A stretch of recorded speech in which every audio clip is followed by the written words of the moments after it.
बरेली में अमृति दिशा पाटिल के घर पर फायरिंग के मामले में बड़ा एक्शन।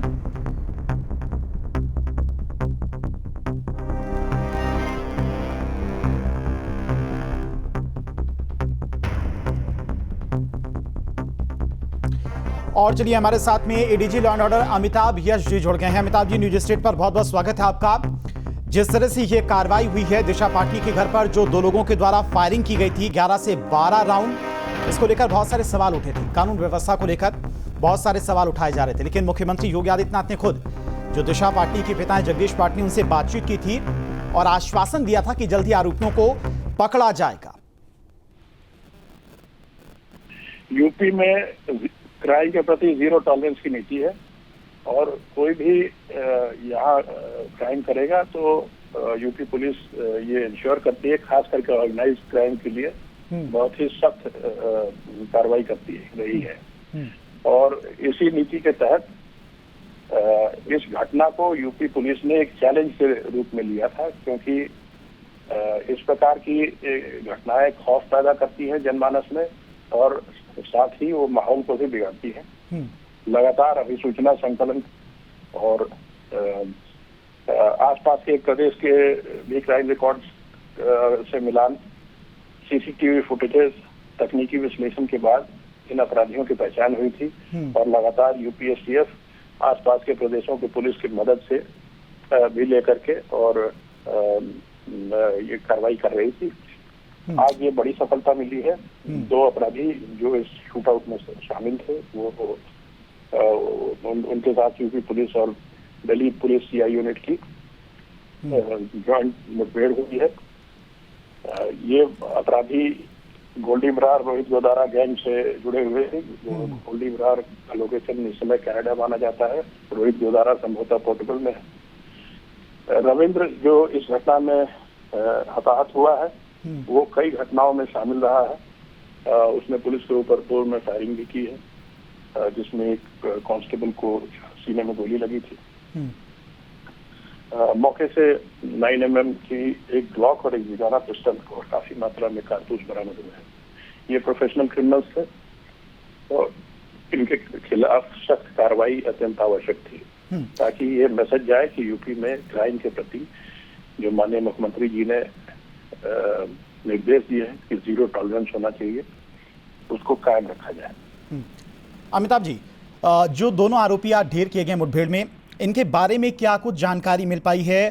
साथ ही साथ गोल्डी बराड़ गैंग से कैसे इन लोगों ने संपर्क साधा था, क्योंकि वहीं से इन्हें ये सुपारी दी गई थी, इन्हें ये टारगेट दिया गया था कि घर पर फायरिंग की है, करना है और डराना धमकाना है। गोल्डी बराड़ और रोहित गोदारा ये गैंग है।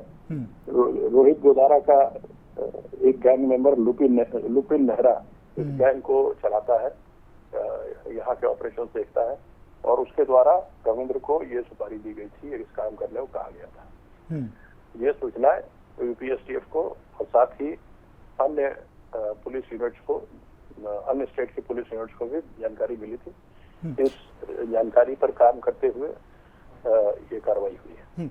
अमिताभ सर, चूंकि अब इतनी बड़ी वारदात को इन लोगों ने अंजाम दिया, इनके पास पिस्टल भी थी और 9 mm के कारतूस भी इन्होंने इस्तेमाल किए, इनके साथ में क्या कुछ और लोग भी शामिल थे जिन्होंने इन्हें हथियार सप्लाई की, हथियार उपलब्ध करवाए? चलिए, अमिताभ यश की तरफ से जानकारी दी गई कि किस तरह से एसटीएफ के द्वारा इन दोनों आरोपियों की धरपकड़ के लिए पूरी प्लानिंग की गई थी और चूंकि मुख्यमंत्री की तरफ से खुद दिशा पाटिल के पिता जगदीश पाटिल को आश्वासन दिया गया था कि डरने की कोई जरूरत नहीं है, इन आरोपियों को जल्द ही पकड़ा जाएगा। और आज ही देखिए मुठभेड़ में दोनों आरोपियों को ढेर कर दिया गया। हिमांशु हमारे सहयोगी हमारे साथ जुड़ गए हैं इसी खबर पर तमाम और जानकारी के साथ में।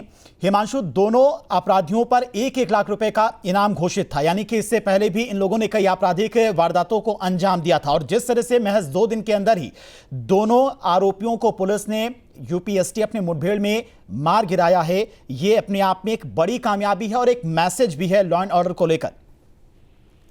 और पहले मैं आपको बता दूं, ये घटना जो थी वो 12/9/2025 की थी और उसके बाद 2 दिन पहले मुख्यमंत्री ने दिशा पाटिल के जो फादर हैं उनसे बातचीत की थी और ये आश्वासन दिया था जल्द ही जो बदमाश हैं वो पकड़ लिया जाएगा या फिर उनके खिलाफ कार्रवाई की जाएगी। और वो कार्रवाई आज देखने को मिली है। जो यूपी एसटीएफ की नोएडा यूनिट है उसके द्वारा गाजियाबाद के जो टोना गजीर थाना क्षेत्र है वहां पर मुठभेड़ हुई, जिसमें रविंद्र और अरुण जो कि पेशेवर अपराधी हैं और गोली बरार गैंग के सक्रिय सदस्य हैं, 1-1 लाख के इनामी हैं, उन दोनों के साथ मुठभेड़ में दोनों को गोली लगी और उसके बाद अस्पताल में उन्होंने उपचार के लिए ले जाया गया, जहां डॉक्टर्स ने उनको मृत घोषित कर दिया। इसके साथ ही जो खुलासा था वो भी हो गया। तकरीबन ये बताया जा रहा है कि दोनों के ऊपर ही 2 दर्जन से ज्यादा आपराधिक मुकदमे दर्ज हैं। इसी के बाद इन पर 1-1 लाख का इनाम जो था वो घोषित किया गया था। और जिस तरह से दिशा पाटनी के घर पर इन्होंने फायरिंग की, उसके बाद बरेली में इनके ऊपर FIR दर्ज की गई और उसके बाद मुख्यमंत्री ने खुद इस पूरी घटना पर संज्ञान लिया। और जिस तरह से यूपी के अंदर जीरो टॉलरेंस की नीति है, वो नीति यहाँ पर साफ तौर पर दिखाई देती हुई जो यूपी एसटीएफ की टीम है उसके द्वारा दिखाई दी। नोएडा जो यूनिट पहुंची हुई थी, उनको ये जानकारी मिली थी मुखबिरों से कि जो ये दोनों बदमाश है सर्विलांस टीम और टीम में जो कैद हुए थे इनकी फुटेज, इनकी लोकेशन गाजियाबाद में पाई जा रही है, टोनी कशीशी थाना क्षेत्र के अंदर। तो नोएडा की जो यूनिट थी इसके साथ ही दिल्ली पुलिस की टीम भी मौके पर पहुंची और उसके बाद बदमाशों को घेर कर इनको रुकने के लिए कहा गया। उसके बावजूद भी इन्होंने पुलिस टीम पर फायरिंग की, नोएडा एसटीएफ यूनिट पर फायरिंग की और उसके बाद जवाबी फायरिंग में दोनों बदमाशों को गोली लगी, उपचार के लिए ले जाया गया और वहां दोनों ही घोषित कर दिए गए हैं। कुल मिलाकर जो अंजाम एक बदमाश का होना चाहिए था उस अंजाम तक नोएडा पुलिस ने इनको पहुंचाया, नोएडा एसटीएफ यूनिट ने पहुंचाया। तो कुल मिलाकर देखा जाए तो साफ है कि यूपी के अंदर अपराधी या तो अपराध छोड़ दे, नहीं तो उसे दुनिया छोड़ने पर मजबूर होना पड़ेगा। ये कहावत कहीं ना कहीं सही होती हुई दिखाई दी। और जिस तरह से योगी सरकार और योगी आदित्यनाथ खुद कहते रहे हैं कि अपराधी यूपी में नहीं रह सकते हैं, अगर रहेंगे या तो जेल में रहेंगे या यूपी के बाहर रहें, तो वो साफ तौर पर यहाँ देखने को मिला है। जी हिमांशु, कहां पर ये दोनों बदमाश ठहरे हुए थे, किस घर पर ठहरे हुए थे, क्या इन्हें संरक्षण मिल रहा था कुछ लोगों का? देखिए ये पूरा जांच का विषय है। जो मुखबिर पर सूचना मिली थी वो टोनिका सिटी थाना क्षेत्र का जो एरिया है वहीं पर एक जगह थी जो गेस्ट हाउस था, वहां पर ये रुके हुए थे। इस बात की जानकारी मिली थी और उसी के बाद से इनको घेरने की कोशिश की गई थी, लेकिन ये वहां से बाइक लेकर भागने लगे। आगे जाकर जब दिल्ली पुलिस की टीम थी उन्होंने भी रोकने की कोशिश की और नोएडा की जो एसटीएफ की टीम थी उन्होंने रोकने की कोशिश की, तब इन्होंने पुलिस टीम पर फायरिंग कर दी। इनके पास से जो पुलिस ने रिकवर किया है, दोनों के पास से असला भी रिकवर किया है, इसके अलावा तमाम जो गोलियां हैं इनके पास से भारी संख्या में रिकवर किया है। तो कुल मिलाकर पेशेवर अपराधी थे और पेशेवर अपराधी का जो खात्मा, जो अंत होना चाहिए जिस तरह से, वो होते हुए आज देखने को मिला है गाजियाबाद के अंदर, गाजियाबाद की टोनिका सिटी के अंदर। और जल्दी पुलिस इस मामले में यानी कि नोएडा एसटीएफ की तरफ से इस पूरे मामले में फाइल जारी की जाएगी, बयान जारी किया जाएगा और ये बताया जाएगा किस तरह से इनका आपराधिक इतिहास रहा है, किन किन मामलों में इनके ऊपर आपराधिक मुकदमे चल रहे थे। तो उन सब की डिटेल थोड़ी देर बाद ही पुलिस द्वारा जारी कर दी जाएगी। तमाम वीडियोज आ रहे हैं, तमाम फोटोज आ रहे हैं, जिसके अंदर ये साफ दिख रहा है कि ये एक्ट है या इसके अलावा जो सोशल मीडिया है वहां पर भी अपने जो अवैध हथियार हैं उनके साथ फोटो लगातार डालते रहे हैं। तो कुल मिलाकर पेशेवर गैंग के साथ जुड़ना और उसके बाद जुराइम की दुनिया में अपना नाम कमाने के लिए उन्होंने ये सब किया और लेकिन उसका जो हाथ से होना था वो हुआ। और रविंद्र और अरुण जो कि पेशेवर अपराधी के रूप में गोली बरार गैंग के सदस्य थे, अब दुनिया छोड़ चुके हैं। जी ठीक है हिमांशु, बहुत बहुत शुक्रिया आपका तमाम सारी जानकारी के लिए।